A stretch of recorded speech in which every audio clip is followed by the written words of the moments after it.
Hello et bienvenue dans cette deuxième idée dessin. Aujourd'hui, on va dessiner ensemble des paysages miniatures. Alors ce que je te propose, c'est que dans la première partie, je t'explique un petit peu le concept et dans la deuxième, je te montre comment j'ai fait concrètement.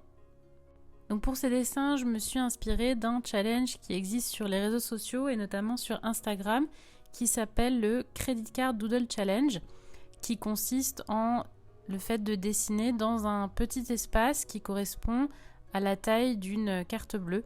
Donc c'est pour ça que tu m'as vu prendre une carte et dessiner les contours. Ce challenge, il est vraiment à la portée de tout le monde, notamment si tu es débutant, parce que comme tu dessines en petit, tu vas pas avoir à te focaliser sur tous les détails et tu vas te sentir beaucoup moins submergé par toutes les informations et ça sera beaucoup plus facile de prendre confiance et de dessiner. En plus, c'est un challenge qui est vraiment libre, donc tu peux prendre n'importe quel sujet et travailler ce que tu veux en fonction de ton niveau, de tes goûts, de ce que tu as envie de travailler, etc. Moi, je trouve qu'il convient très bien pour les paysages parce que comme c'est une forme qui est délimitée, il faut penser à la composition, à comment est-ce que tu mets les éléments dedans, est-ce que tu veux rester dans le cadre ou est-ce que tu veux en sortir. Voilà, c'est toi qui choisis, mais du coup, tu peux être très créatif. Après, bien sûr, tu peux aussi faire des portraits, des animaux, juste de la couleur. Tu peux faire absolument ce que tu veux. Comme les dessins sont tout petits, cet exercice il est super chouette pour 3 raisons. La première, c'est que c'est très rapide puisque là, j'ai fait chaque paysage en à peu près 20 minutes.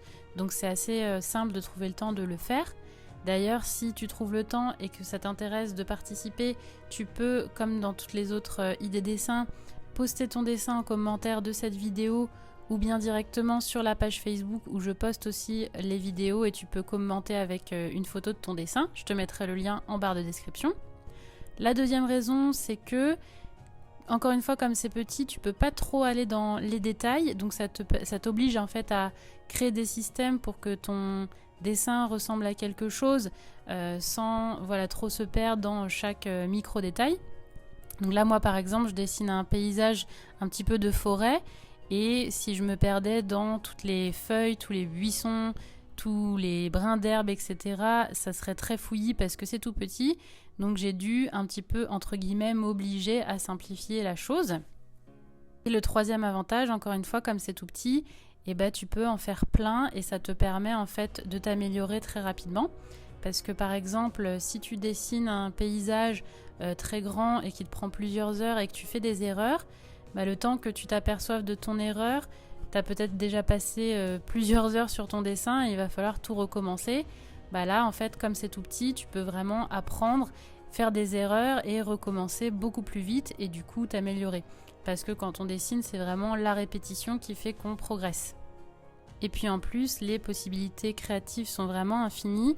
D'ailleurs, si tu veux trouver de l'inspiration, je t'invite vraiment à aller sur Instagram pour voir ce que font les autres artistes. Pour te donner un exemple, moi j'ai profité de cet exercice pour, par exemple dans ce paysage-là, m'améliorer en dessin à l'encre, puisque c'est des choses que je fais pas très souvent et donc j'avais envie de m'exercer. Ensuite, j'avais aussi envie de dessiner mieux les arbres, parce que là on a un grand arbre avec plein de branches et je trouve ça assez complexe à dessiner, donc j'avais envie de travailler ça. Et je voulais aussi trouver un système parce que comme je peux pas utiliser la couleur et les ombres et tout ça, j'ai eu envie qu'on voit bien et qu'on se focalise plus sur la maison et le grand arbre. Pour le deuxième dessin, je vais t'expliquer plus en détail comment j'ai procédé. Donc, j'ai choisi une photo d'un grand rocher qui est en Écosse, dans l'île de Skye. Les paysages écossais, irlandais, tout ça, c'est des choses qui m'inspirent beaucoup, donc c'est pour ça que j'ai choisi cette photo. Et puis là, j'avais envie justement de m'entraîner à dessiner les rochers parce que c'est des choses que j'ai pas encore appris à faire. Donc j'ai commencé par un croquis assez léger au crayon où je dessine du coup la grande structure rocheuse et le chemin de manière un tout petit peu détaillée, mais sans trop aller dans les détails encore à l'étape du croquis. Et puis très légèrement le fond qui est composé de falaises et de la mer, mais c'est pas les éléments les plus importants. J'ai aussi dessiné les petits cailloux et les petits rochers qui sont au premier plan. Une fois que j'étais satisfaite avec le croquis, je suis passée à l'encre.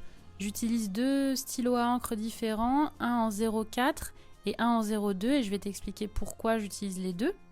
Donc là, j'utilise en premier le 0,4 qui est un petit peu plus épais pour vraiment mettre en évidence les éléments importants du dessin, donc c'est-à-dire les contours de la structure rocheuse, les cailloux en premier plan, parce que le fait d'utiliser un stylo plus gros, en fait, ça va permettre de faire des lignes noires plus prononcées et donc de mettre des contrastes plus forts, ce qui fait qu'on va plus regarder ces éléments-là en premier.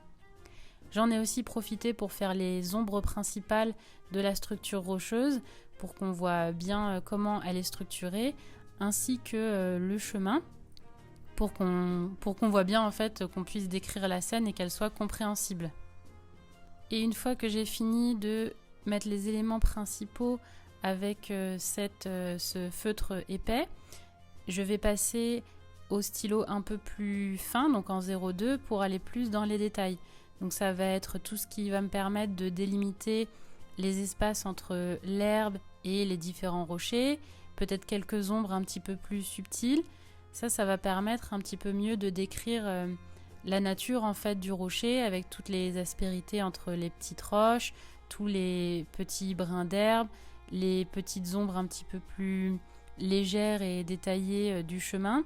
Voilà, ça va permettre en fait de montrer quelle est la structure et quelle est la matière des éléments, puisqu'on ne va pas dessiner de l'herbe de la même façon qu'on va dessiner les rochers. Donc du coup, grâce à cet exercice-là, j'ai pu vraiment apprendre plein de choses et c'était super marrant à faire. Donc tu vois, le procédé global n'est pas si compliqué, donc je t'invite vraiment à essayer, à t'amuser à faire cet exercice-là aussi et à participer avec moi. Si tu as aimé, abonne-toi et clique sur la petite cloche si tu veux avoir les prochaines idées dessins. Mets un petit pouce bleu si tu as aimé cette vidéo. Quand j'ai des likes, ça me permet de savoir qu'est-ce que tu as aimé et donc de faire les prochaines vidéos un petit peu plus en conséquence. Si tu as la moindre question ou remarque, tu peux me la mettre dans les commentaires. Et je te dis à dimanche pour la prochaine vidéo des 21 idées dessins. Salut!